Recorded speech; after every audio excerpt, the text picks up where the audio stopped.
Bonjour à tous, bienvenue à cette présentation sur la solution logicielle DFM Expert de l'éditeur Vaio. Je suis Victor Truon, société EDA Expert, et je suis en charge de vous présenter cette solution ce matin.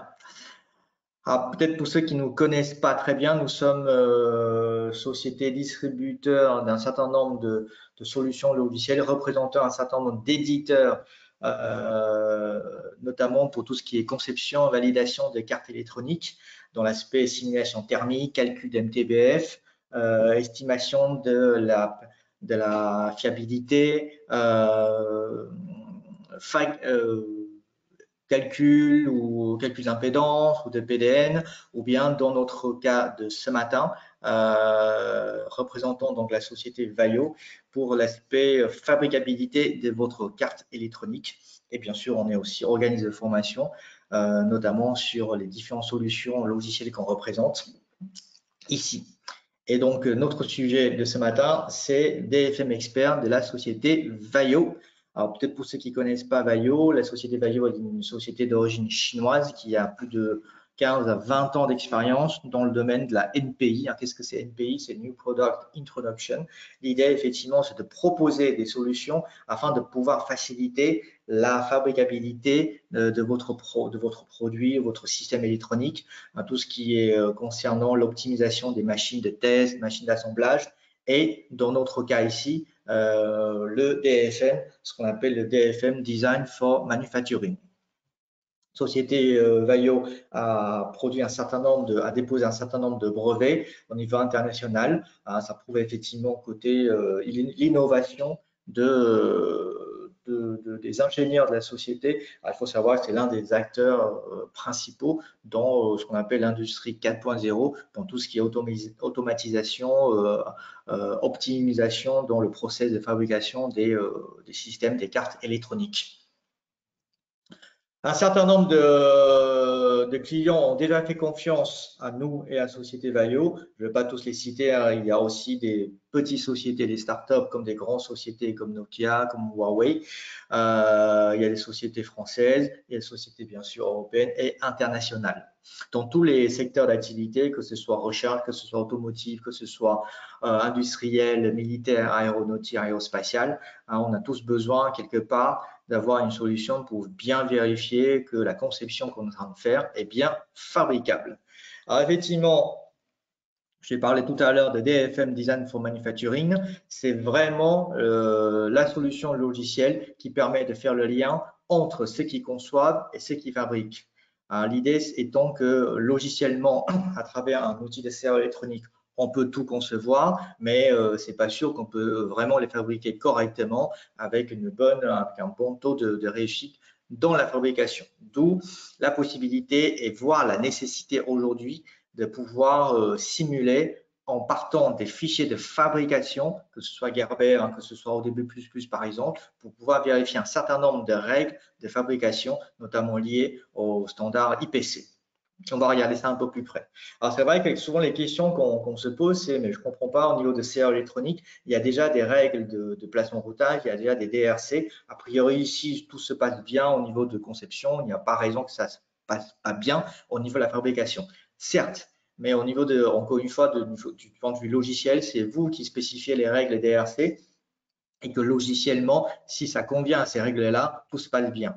Il faut faire attention que les règles que vous mettez au niveau de CA électronique doivent normalement correspondre aux règles de fabrication, ce qui n'est pas forcément le cas. Première chose. Et puis, deuxième chose aussi, c'est qu'il y a un certain nombre de règles, même beaucoup de règles, qui sont directement liées à la notion de fabrication de la carte électronique, tout ce qui concerne la partie PCB nu, tout ce qui est l'assemblabilité, enfin l'assemblage des composants, voire le test de votre carte électronique, tout ça c'est directement lié aux machines, à les process de fabrication, et que très souvent ces process, ces contraintes, ces normes ne sont pas forcément repris ou spécifiées au niveau de serveur électronique. C'est la raison pour laquelle très souvent, lorsque vous sortez les fichiers de fabrication, vous donnez ça à votre EMS pour la fabrication, première chose qu'ils vont faire, c'est vérifier est-ce que votre carte est fabricable. Si non, dans ce cas-là, ils reviennent vers vous pour que vous puissiez modifier un certain nombre de choses.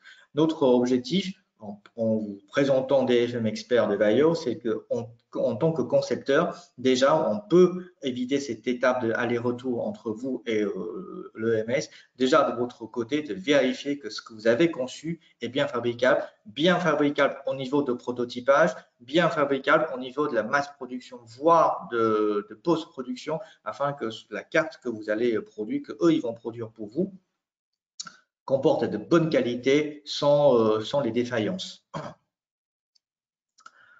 Donc, DFM Expert de la société Valeo est tout simplement un logiciel qui tourne sous Windows, qui va reprendre les fichiers de fabrication et qui va faire tourner, simuler, enfin, valider effectivement la notion de fabricabilité selon les 1 millier de règles, principalement des règles sur la fabrication et surtout sur la notion de l'assemblage des composants. C'est là effectivement au niveau du PCB, au niveau de la conception, on en voit un petit peu moins, mais c'est là qui pose plus de problèmes au niveau de la fabrication et de l'assemblage de votre carte. Le process est finalement relativement simple. Je vais le détailler tout à l'heure dans la présentation et dans la démonstration avec le logiciel proprement dit. Mais grosso modo, vous récupérez, enfin vous importez les fichiers de fabrication, vous importez la nomenclature. On va vérifier la correspondance entre les composants déclarés dans la nomenclature avec les composants qui sont présents dans les fichiers de fabrication. Première analyse sur la validité des composants et ensuite on va prendre effectivement les milliers de règles que vous avez la possibilité de personnaliser afin de pouvoir vérifier si les règles sur la fabricabilité, l'assemblabilité et la testabilité soient bien respectées en termes de fabrication. Si jamais il y a des violations, des non-respects, dans ce cas-là, vous avez la possibilité de sélectionner ces violations et de générer un rapport afin que côté concession puisse corriger ces différentes erreurs. En parlant justement des fichiers qu'on peut importer, qu'on peut utiliser, ben, tout simplement, tout type de fichiers, que ce soit conception ou fabrication, sont importables, lisibles par le logiciel DFM Expert. Que ce soit les fichiers de conception des cadences, de Mentor, de Zuken, d'Altium, ou bien tout simplement les fichiers de fabrication, les Gerber, les ODB++, les GenCAD, les IPC 2581, etc., etc. Tout à l'heure, on fera une démonstration avec le fichier ODB++. Et au niveau de récupération de la nomenclature, ça peut être un fichier de texte, ça peut être un CSV, ça peut être un fichier Excel, peu importe. Ce qui est important, effectivement, c'est de pouvoir faire figurer dans votre nomenclature le part number du composant, le revdel du composant, le fabricant de composants, ainsi que la référence du fabricant des composants. Avec tout cela, on pourra effectivement commencer notre analyse. Alors, ça peut être intéressant pour ceux qui utilisent Altium, serial électronique d'Altium ou de Cadence. On a la possibilité effectivement d'avoir un connecteur directement. Ça vous permet effectivement directement depuis votre outil de serial électronique de lancer cette analyse DFM directement depuis votre interface, votre outil serial électronique. Je disais tout à l'heure, donc il y avait des milliers de règles, principalement au niveau de l'assemblage. Toutes ces règles-là, bien sûr, sont basées sur le standard, la norme recommandation IPC, que ce soit IPC 6351, IPC A600, IPC A610, etc. Tout ce qui concerne la fabrication nue de votre PCB ou bien sur l'assemblage des composants et bien sûr la testabilité de votre carte électronique. Bien sûr, la norme évolue chaque année et donc régulièrement, les règles sont mises à jour afin que vous puissiez utiliser les dernières règles officielles dans tout ce qui est fabrication de cartes. Toutes ces règles sont proposées par défaut, mais ces règles-là, avec leur valeur par défaut, mais ces règles-là sont aussi personnalisables. Donc, je ne rentre pas dans le détail, on verra un peu plus tard tout à l'heure lors de la démonstration. Mais l'idée, c'est en fin de compte, ces règles-là, c'est basé sur l'utilisation des expressions logiques avec des syntaxes logiques. L'idée, c'est de pouvoir effectivement vous donner la possibilité de modifier les valeurs des règles, voire modifier, spécifier, créer vos propres règles dans le cas où vous avez des particularités dans tout ce qui est notion de fabrication. Ce qui est fort intéressant, puisqu'on parle de plus en plus de la modélisation 3D, on voit de plus en plus dans les outils des serveurs électroniques, on en voit aussi, hein, c'est aussi présent dans le DFM Expert. Ça veut dire que lorsqu'il y a des violations qui vont être détectées, vous avez la possibilité de les visualiser aussi bien en format 2D, hein, à travers votre fichier fabrication, qu'à travers une modélisation 3D, afin de bien comprendre pourquoi est-ce qu'il y a des problèmes dans le cas où vous gardez cette conception-là au niveau de la fabrication. Au niveau des rapports, comme je disais tout à l'heure, on peut sortir en version Word, Excel, PDF, peu importe. C'est vous qui définissez les règles que vous souhaitez sortir en rapport afin de pouvoir les corriger. Pour chaque violation, l'outil va vous préciser dans quel endroit, quelle catégorie de règles, quelles sont les normes IPC sur lesquelles c'est basé, et puis dans le cas où il y a une violation, quels sont les risques que vous pouvez rencontrer par la suite. Encore une fois, hein, donc plus on analyse tôt les problèmes de fabrication, plus on peut éviter des allers-retours entre côté conception et côté fabrication et côté bien sûr industrialisation des choses, afin que vous puissiez proposer des protos qui fonctionnent, des cartes qui pourraient partir en masse production, avec des cartes qui sont bien sûr fiables par la suite avec le temps. Un certain nombre de violations qu'on peut détecter, là effectivement il y en a quand même beaucoup, mais là j'essaie d'illustrer quelques-unes, notamment les problèmes d'assemblage de composants, entre le composant qu'on souhaitait utiliser ainsi que l'empreinte, finalement ça ne correspond pas, entre les problèmes d'annular ring où effectivement là on risque de poser quelques petits soucis au niveau de perçage et d'assemblage. C'est des choses que forcément on ne voit pas forcément au niveau lors de la conception, mais c'est extrêmement important dans les contraintes de la fabrication et l'assemblage de votre carte. On peut citer d'autres exemples aussi, des problèmes d'assemblabilité en fonction de l'encombrement des composants, des perçages un peu trop près des composants, des sérigraphies qui ne correspondent pas forcément, ça peut induire des erreurs d'interprétation lors du test. Des via dans les pads, ça on essaie d'éviter, des choses qu'on n'aura peut-être pas vues en niveau de conception qui peut provoquer effectivement, tout dépend encore une fois la résolution de fichiers de conception, de fabrication que vous sortez, pour provoquer éventuellement des courts-circuits ou des problèmes des distances ou des circuits ouverts. Les problèmes de testabilité, ça on ne fait pas très attention, notamment à travers la machine AOI, où effectivement l'encombrement est tellement grand que du coup ça ne passe plus, donc on ne peut plus tester les composants qui se trouvent ici. Qu'est-ce qu'il y a comme d'autres problèmes aussi? Tiens, je prends la page suivante, les notions de solder mask. Des vernis qui ne sont pas faits ou ne sont pas faits correctement, ou on peut aussi détecter par exemple là où on a besoin de frein thermique, mais en fin de compte non, ça ne figure pas dans le fichier parce que vous avez fait de telle sorte, mais en fin de compte côté fabrication il serait nécessaire malgré tout d'avoir le frein thermique pour l'ensemble des conséquences derrière. Enfin bref, c'est simplement quelques illustrations des violations qu'on peut détecter automatiquement à travers le logiciel. Parlons peu, mais parlons bien. Voyons un peu plus près comment ça marche cet outil. Voici donc le DFM Expert de l'éditeur Vaio. Le logiciel tourne sur Windows. On va donc créer un projet from scratch. On est donc le 9 juin, donc ce sera le projet numéro 9. Donc, vous voyez ici les fiches qui s'affichent. Ce qui est extrêmement intéressant, comme je disais tout à l'heure lors de la présentation, l'outil est extrêmement intuitif. Il va vous guider pas à pas dans l'exécution, dans la création et l'exécution de votre projet et dans la validation.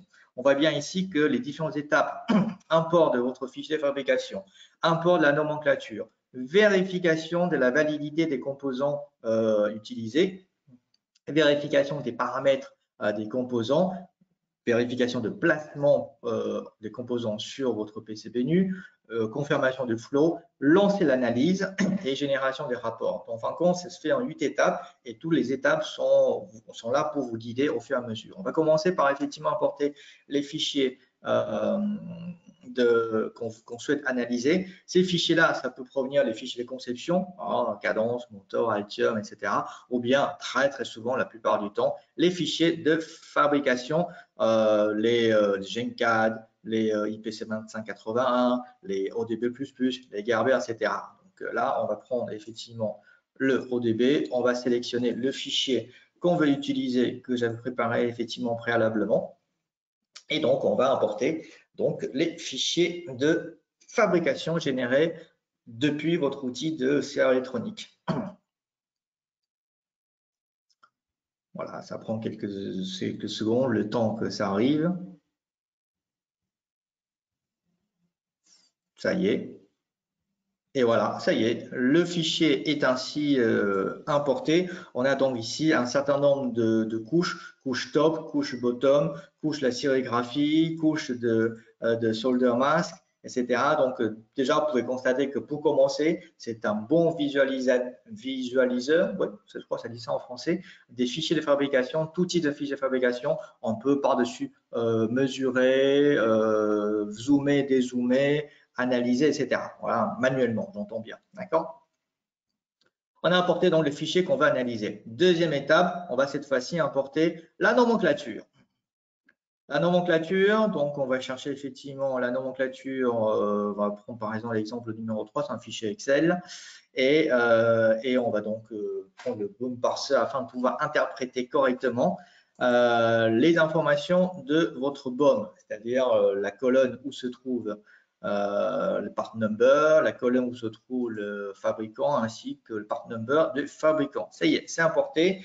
Qu'est-ce qu'il me dit? Il me dit que visiblement, l'outil fait une rapide vérification entre le fichier de fabrication avec la nomenclature, avec la BOM, et il trouve qu'il y a des composants qui sont aussi bien présents dans le fichier de fabrication que dans la nomenclature. Donc tout va bien, ce côté-là, parfait. Par contre, il trouve qu'il y a des composants où ce n'est pas déclaré correctement. Il trouve un composant qui s'appelle RN01 dans le fichier de la fabrication, et puis dans la nomenclature, ça s'appelle RN1. Est-ce que c'est bon, c'est pas bon? À vous de voir. Et puis, il trouve aussi des composants qui sont présents dans le fichier de fabrication, les TP1, TP2, les FIT1, FIT2, etc., mais qui ne sont pas présents dans la nomenclature. Est-ce que c'est normal? Est-ce que c'est pas normal? À vous effectivement d'analyser les choses. Mais dans notre cas, entre 0, 1 et 1, c'est la même chose. Et là, ce sont effectivement des composants, enfin des composants entre guillemets, qui ne sont pas des vrais composants. Ce sont des points de thèse, des mires pour tout ce qui est fabrication et l'assemblage. Donc effectivement, c'est tout à fait normal que ces choses-là ne figurent pas dans la nomenclature. D'accord? Première analyse possible. Et puis tiens, si j'allais oublier effectivement l'erreur, qu'il y a un composant qui est déclaré dans la nomenclature R999 et par contre qui ne figure pas dans le fichier de fabrication. Là, effectivement, ça peut être une erreur à vérifier, à corriger par la suite. Voilà, donc on a importé des fichiers de fabrication qu'on va analyser, on a importé la nomenclature, on a déjà détecté quelques erreurs à ce côté-là. Cette fois-ci, on va vérifier la validité des composants qu'on veut utiliser. C'est-à-dire qu'on a la nomenclature et on voit qu'effectivement, ce sont des composants qu'on veut utiliser avec les empreintes qui sont associées. Ces empreintes viennent directement de votre fichier de fabrication. Ce qu'on va faire effectivement, c'est de pouvoir analyser est-ce que ces composants qu'on veut utiliser correspondent bien aux composants de la bibliothèque standard avec les bonnes empreintes. D'accord? Donc là, hop, on le fait. Et l'outil, effectivement, on va chercher à matcher entre les deux. Alors, vous allez me dire, où se trouvent ces différents composants de référence pour lesquels on vérifie la validité des composants? Ces composants-là se trouvent dans deux endroits. On va laisser terminer cette opération-là avant que je vous le montre directement ici. Tout simplement, les différents composants de référence sont proposés de deux manières. Soit en local, c'est-à-dire on vous fournit par défaut je crois entre 200 et 300 000 composants en local installés sur votre serveur ou sur votre ordinateur pour lesquels vous avez la possibilité de créer des nouveaux composants, vos nouveaux composants comme composants de référence afin de vérifier effectivement la validité par la suite. Ou bien vous avez effectivement aussi la possibilité de connecter sur Internet. Et Vaio vous met à votre disposition aussi des millions de composants directement sur le cloud, sur Internet, afin que vous puissiez directement les utiliser comme des composants de référence. D'accord? On parle beaucoup de notion de DFM dans beaucoup de domaines, mais il se trouve que dans DFM, il y a notion d'assemblage et que pour vérifier l'assemblabilité ou la montabilité de votre carte, il est nécessaire d'avoir des composants de référence. Et tout le secret ou la puissance de ces différents outils, c'est effectivement la richesse des composants. Donc aujourd'hui, Vaio est capable de vous fournir depuis Internet, compris bien sûr dans le prix de la licence, des millions de composants en ligne afin que vous puissiez directement les utiliser. Alors pourquoi cette fois-ci des composants au local aussi? Parce que dans le cas où vous n'avez pas Internet, vous avez des composants locaux, et dans le cas où vous souhaitez rajouter vos propres composants, vous pouvez aussi les créer. Je vous montrerai un peu plus tard comment ça fonctionne. Ça y est, on a matché les composants, donc l'outil a pu trouver effectivement pour chaque composant déclaré dans votre fichier de fabrication et de nomenclature la correspondance par rapport les composants de référence de Vaio. Troisième étape, étant donné qu'il y a des composants alternatifs, on va vérifier est-ce que les composants alternatifs peuvent être assemblés par rapport au fichier de fabrication. Et là, on s'aperçoit que il y a quelques petites erreurs par ici. Notamment, on a ici donc l'empreinte initiale du composant de référence, que vous souhaitez utiliser. Et puis ici, on a donc l'empreinte du composant alternatif qu'on veut utiliser à la place du composant principal. Et on s'aperçoit que il y a quand même une petite différence, hein, tolérance, c'est vous qui précisez. Et ça risque de poser problème pour le placement pour l'assemblage de ce composant sur l'empreinte dessinée au niveau de votre PCB. On peut regarder un autre exemple suivant, peut-être. Celui-là aussi, hein, c'est assez flagrant. Ça, c'est le composant initial qu'on veut utiliser. Ouais. Et puis ça, c'est le composant qu'on veut utiliser un peu plus petit. Ça pourra provoquer quelques petits soucis derrière. D'accord? Donc tout ça, ça fait partie des choses qu'on pourra ensuite remonter dans le rapport, qu'on va bien sûr sauvegarder ici, qu'on va ensuite générer au niveau des rapports. Donc, dans notre cas ici, vérification de valider les composants signifie est-ce que le composant que vous utilisez correspond bien au composant standard au niveau des empreintes? Est-ce que ensuite, par rapport au composant alternatif que vous souhaitez utiliser, est-ce que l'empreinte des composants alternatifs correspond bien à l'empreinte initiale dessinée qu'on veut ensuite monter sur la carte? Hop, une fois c'est fait, ça y est, troisième étape, c'est terminé. Vous voyez, hein, on suit le flow, on est guidé par le logiciel.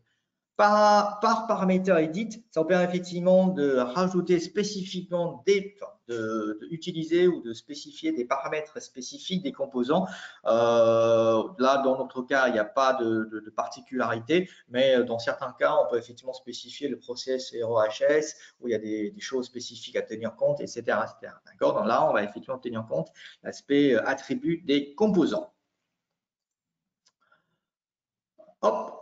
Cinquième étape, le placement des composants. Là, il est dans l'autre écran, on va le faire revenir ici. Donc, on pourra effectivement vérifier le composant initial qu'on veut placer, l'empreinte de votre fichier de fabrication. Est-ce que ça match, ça ne match pas?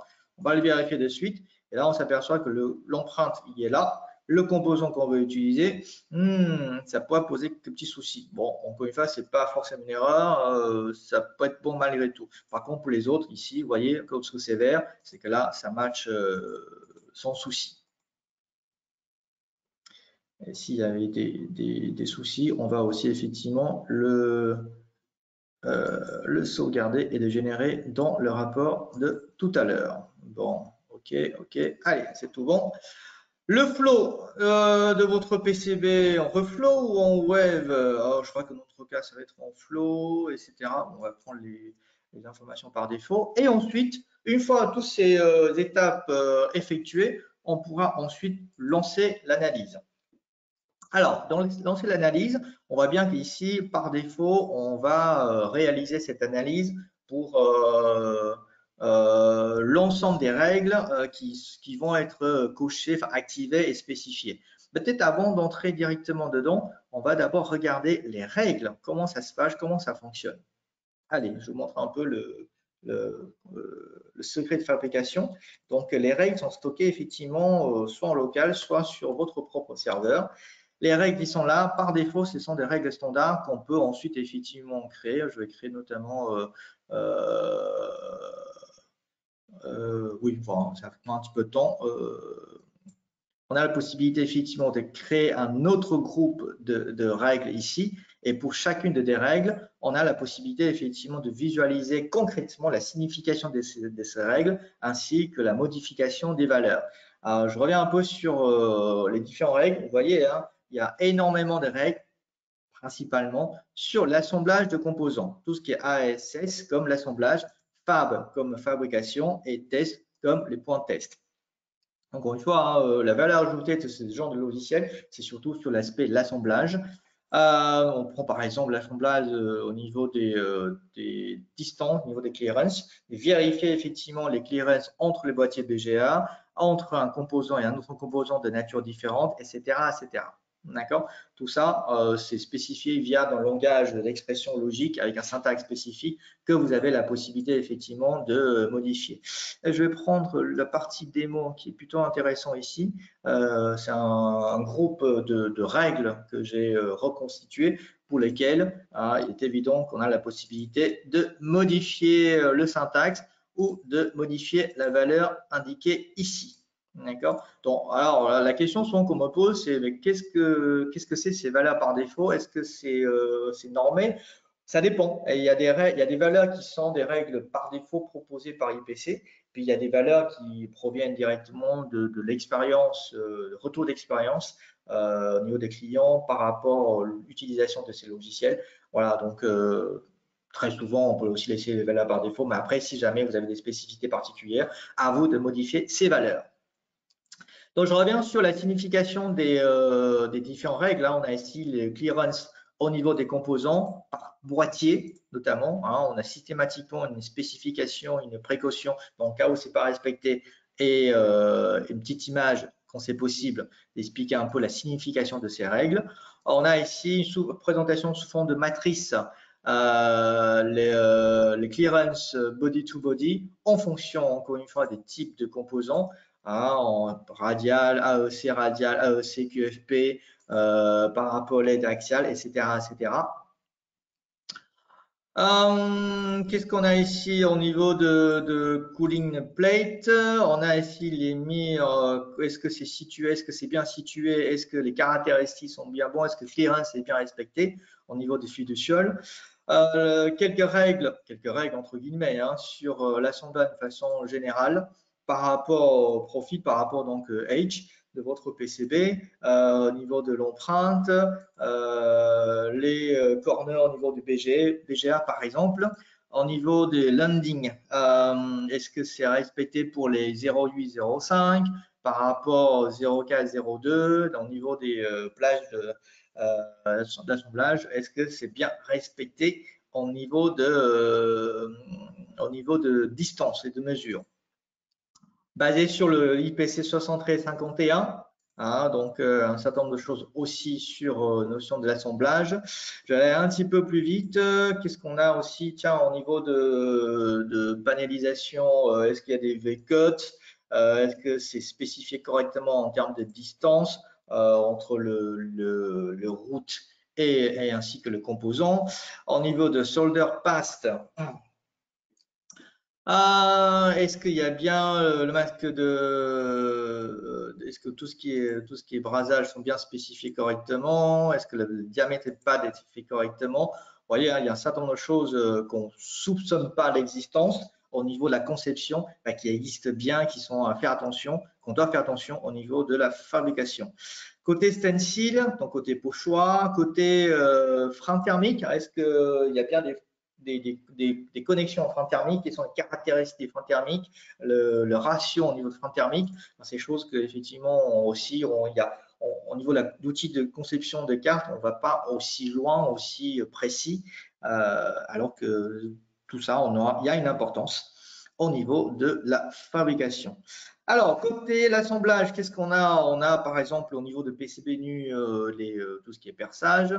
Est-ce que l'anularing a été respecté correctement? Est-ce que le diamètre était bon ou pas? Est-ce qu'il n'y a pas, par exemple, un trou au niveau d'un pad SMD? Ça, c'est quelque chose qu'on n'aime pas et qu'on ne veut pas avoir et que très souvent, on ne peut pas le détecter sauf manuellement et ce n'est pas évident. Là, l'outil permet effectivement de pouvoir détecter d'une façon automatique. Qui sont au niveau des trous, par type de trous, etc. Laser, manuel, profile, tiens, ça peut être intéressant sur l'aspect routage. Le ratio entre les pistes, lorsque les largeurs n'est pas exactement le même. Le copper au diamètre, des distances pour tout ce qui est trous métallisés. Qu'est-ce qu'on a encore? L'angle spécifique, interdit, autorisé. Si c'est autorisé, quel est l'angle qu'on autorise? L'annularing, à nouveau, hein, c'est quelque chose qui est extrêmement important, notamment au niveau de la fabrication. La sérigraphie, plutôt parler de vernis, solder mask.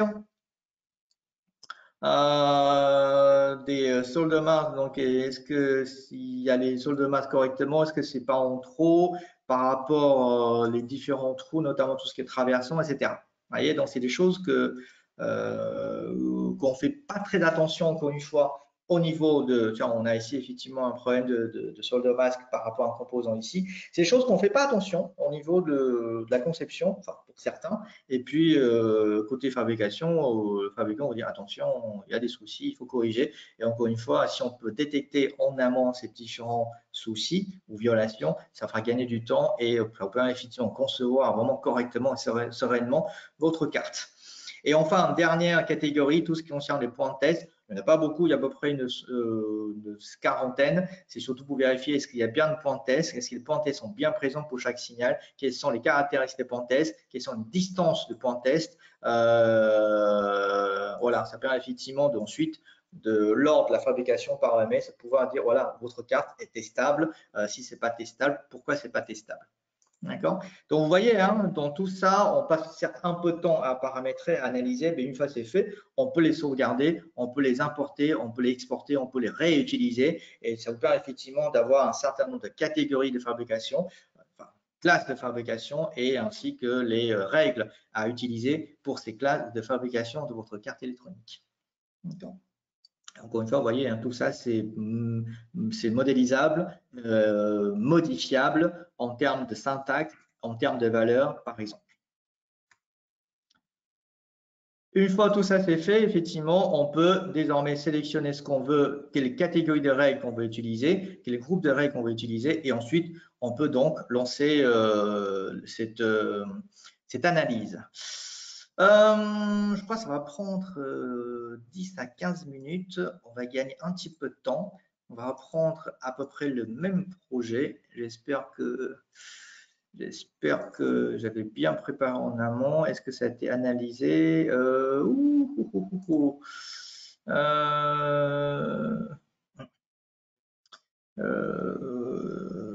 Ça, je crois que ça a été fait avec ce projet. Je vais vérifier rapidement toutes mes excuses. Je regarde vite fait. Oui, c'est bon, effectivement, c'est bon. Donc, le même projet a été travaillé en amont. Toutes mes excuses encore pour cette confusion rapide.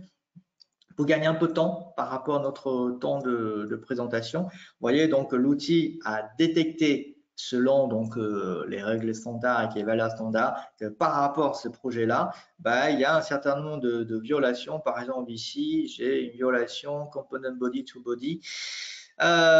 C'est quoi le problème? Écoutez, on va regarder ça un peu plus près. C'est quoi ce problème-là? Le problème il vient de tout simplement ici, on va zoomer un petit peu plus ici et on s'aperçoit qu'effectivement la distance n'est pas bien respectée ici. Et ce qui est fort intéressant, on va aussi afficher la modélisation en 3D. Voilà. Hop. Hop, on va zoomer un petit peu plus dessus. Ça permet effectivement en même temps de visualiser, alors là, effectivement l'écran est peut-être un petit peu petit, mais de pouvoir visualiser là où il y a les violations, pourquoi il y a violation en 2D et en 3D. On va peut-être prendre une autre violation qui peut être un peu plus marquant. On va prendre par exemple, qu'est-ce que c'est long terme pour ça c'est on va prendre celui-là. Alors, qu'est-ce qu'il m'a dit? J'ai un problème de plage. Le problème vient d'ici par rapport à ce composant qui est là. Et je peux aussi effectivement le visualiser en 3D. Et là, on va tourner un petit peu pour qu'on puisse bien le voir. Donc, c'est par rapport à ce composant que voici, que voilà, et c'est lui qui pose problème sur le problème d'assemblage. D'accord? On va prendre un autre exemple. Tiens, dites-moi, on dit, tiens, c'est intéressant ce problème-là, je ne l'ai pas vu en niveau conception. Là, il détecte automatiquement pour l'aspect de fabrication, je vais le sortir sur le rapport. Tout ce que vous avez besoin, c'est de le cocher afin que lors de la génération de rapport, l'outil va prendre en considération ces violations. Tiens, j'ai un problème thermal, c'est le niveau de ratio sur le frein thermique, c'est celui-là qui pourra poser quelques problèmes. Il est où le problème? Il est où? On va regarder ici, c'est là. Voilà, c'est là. Ici, le frein thermique, le ratio n'est pas respecté selon le standard. Et si on veut le voir correctement, on peut aussi le voir à travers le 3D. Ça va être un petit peu plus compliqué de voir ça au niveau 3D. C'est par rapport au frein thermique. Qu'est-ce qu'on a aussi? Tiens, on va regarder un peu le perçage, s'il y a des choses qui peuvent être intéressantes à vous montrer. Roll code pH, alors là, il est là, qu'est-ce que c'est ce truc? C'est tout simplement ici, voilà, on voit, je vais zoomer un peu du dessus. On ne sait pas pourquoi, il y a un trou qui coupe une pâte traversant. Alors, on ne sait pas pourquoi, mais ça figure. Attends, il faut voir au niveau de la conception et qu'on le voit en 2D et on voit que là, c'est derrière directement, c'est en dessous de composants et ça pourrait effectivement poser quelques problèmes. Vous voyez, d'où l'importance d'avoir une vue à la fois en 2D et en 3D pour vérifier ces règles-là. Et typiquement, cette chose-là, pas sûr qu'on pourra vraiment détecter à travers le DRC de votre CAO électronique. D'accord? Et solder mask, qu'est-ce qu'on a comme erreur ici? Solder mask, un truc peut être intéressant. Missing solder mask, missing solder mask.pth. Ça, c'est intéressant, ça. Pourquoi? Ah ouais, ok, ça n'a pas été fait correctement, donc effectivement, problème de masque pour tout ce qui est vernis. Donc c'est ici en 3D, ici en modélisation 2D. Et donc là, c'est une violation qu'il faut corriger par la suite et je vais donc l'activer. Regardons peut-être dans la dernière catégorie, le point test annular ring point test. Sur annular ring de point test, il y a un petit problème ici. C'est où? C'est le pi. C'est lui. Ah ok, ça c'est considéré comme point test. L'annular ring ne correspond pas aux caractéristiques des points test.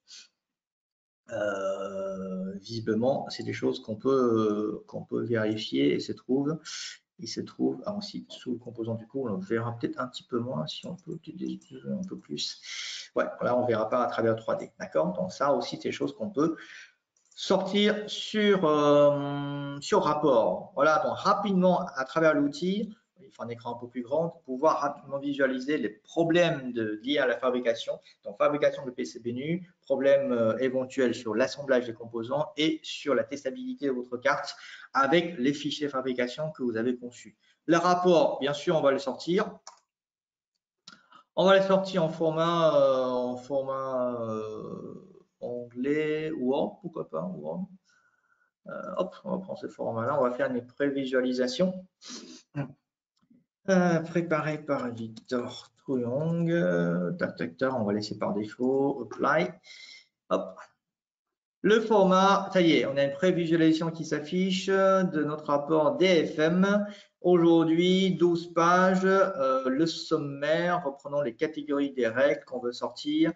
Résumé sur votre carte, le nom du produit, qu'est-ce qui a été vérifié ou pas, le stack-up, une analyse globale, enfin le résumé global sur l'analyse.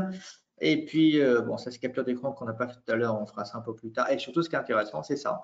C'est type de catégorie, où se trouvent les violations, ainsi que capture d'écran automatique, là où il y a une violation, afin que vous puissiez comprendre les différents problèmes. Ça, c'est sur le parabole IPC 782 au niveau de l'assemblage qu'on a vu tout à l'heure. Je me rappelle exactement, c'était en termes de distance, au niveau de pad. Ça, c'est le frein, voilà, les ratios par rapport aux branches des freins thermiques n'ont pas été respectés correctement. Standard 65%, à valeur actuelle 43%. Problème, là, on vous donne effectivement l'emplacement, les coordonnées et une petite capture d'écran faite automatiquement par l'outil. D'accord? le solder mask, le problème de point de test, et puis je crois que c'est à peu près tout que j'avais spécifié. Plus effectivement par rapport à la nomenclature, les composants présents ou pas présents. Hein, vous vous rappelez ce que je vous montrais tout à l'heure au niveau de l'analyse. Et ouais, ça vous donne effectivement donc ici un premier rapport. On peut voir peut-être un deuxième rapport qui peut être aussi intéressant en format Excel, pas forcément Word, en format Excel, prévisualisation. Allez, c'est toujours moi. Hop, cette fois-ci, là, il y a un peu plus de données. Catégorie par catégorie, ce qui passe pas, ce qui passe pas, qu'est-ce qui passe pas. Pareil, on n'a pas fait capture d'écran, mais on fera un peu plus tard. Les violations, donc cette fois-ci sous format Excel, hein, forme de tableau cette fois-ci. Hein, donc ici, l'emplacement, catégorie de règles, des risques possibles, capture automatique de là où il y a violation afin que vous puissiez le voir. À vous éventuellement rajouter commentaires si c'est nécessaire. Et ensuite, on a à nouveau les mêmes informations ici. Donc, toutes ces données-là, on peut effectivement les sauvegarder. Là, c'est en format Excel, on sortira en Excel. Si c'est en format Word, on sortira en format Word. Bien sûr, on peut sortir HTML, en format PDF, etc. etc. D'accord? Voilà, très rapidement, l'utilisation de cet outil très puissant d'ailleurs, mais pas très compliqué à utiliser comme vous pouvez constater. Deux petites choses, enfin une petite chose avant de continuer, hop, c'est les composants. Donc, on a vu tout à l'heure, enfin je vous ai parlé tout à l'heure que Vaio met à votre disposition des millions de composants en ligne, de composants de référence afin que vous puissiez vérifier la fiabilité, la correspondance avec ces composants-là. Ça, c'est une chose, ça via Internet, je pourrais tous vous montrer, il y en a des millions. Par contre, ce qui est intéressant aussi, c'est qu'on met aussi à votre disposition en local, sur votre machine ou bien sur le serveur, des composants qui sont listés ici, il y a à peu près 200-300 composants ici. Hein, donc, pour chaque composant, ce sont des composants qui ont été proposés aussi par Vaio lors de l'installation de logiciel. À vous, si vous voulez, de pouvoir modifier, d'éditer, de créer des nouveaux composants afin de constituer vos propres composants de référence pour des validations ultérieures. D'accord? Donc, en fin de compte, on vous donne les différentes solutions possibles, soit les composants en ligne faits par Vaio, ça là-dessus, on ne peut pas le modifier, on ne peut pas enrichir, soit en local, là où vous pouvez effectivement modifier et rajouter vos propres composants par la suite. Donc, on vous donne la souplesse pour enrichir le plus possible les composants de référence pour tout ce qui est validation. Voilà, donc pour résumer, hein, vous avez vu, c'est pas très compliqué. On prend les fichiers de fabrication de cartes électroniques, on importe la nomenclature, on définit les règles qu'on veut vérifier, les règles basées sur notamment IPC, différentes recommandations IPC. On valide le respect de ces différentes règles, on sélectionne des violations qu'on veut vraiment corriger. On génère un rapport. Un rapport peut être vu avec des vues en 2D, vues en 3D. Encore une fois, l'avantage, c'est quoi? Ça vous évitera de faire des allers-retours avec votre EMS. Vous êtes concepteur de cartes. Dans ce cas-là, dès l'aspect placement routage, dès la génération de fichiers de fabrication, de votre côté, vous pouvez faire une analyse de DFM, de fabricabilité. Si jamais vous êtes EMS, dans ce cas-là, vous avez un outil extrêmement puissant d'automatiser un certain nombre de vérifications. Encore une fois, il y a des choses qu'il faut faire manuellement, visuellement, mais encore une fois, l'outil vous aide grandement et en automatisant un certain nombre de choses. Tout cela, ça vous permet de solidifier, de rendre les choses fabricables, taux d'échec minimisé, et puis avec un produit qui est fiable par la suite. Voilà, je suis dans le temps. Si jamais vous avez des questions, nous sommes à votre disposition. Société EDA Expert, numéro de téléphone 01 58 07 00 79, ou bien vous pouvez nous joindre par email contact@eda-expert.com. Donc logiciel est en licence permanente, licence temporelle, en fonction du nombre d'utilisations. On pouvait effectivement le tester je crois que c'est 15 jours, 3 semaines pour la licence d'évaluation incluant toutes les fonctionnalités. Bref, contactez-nous afin qu'on puisse répondre à votre demande.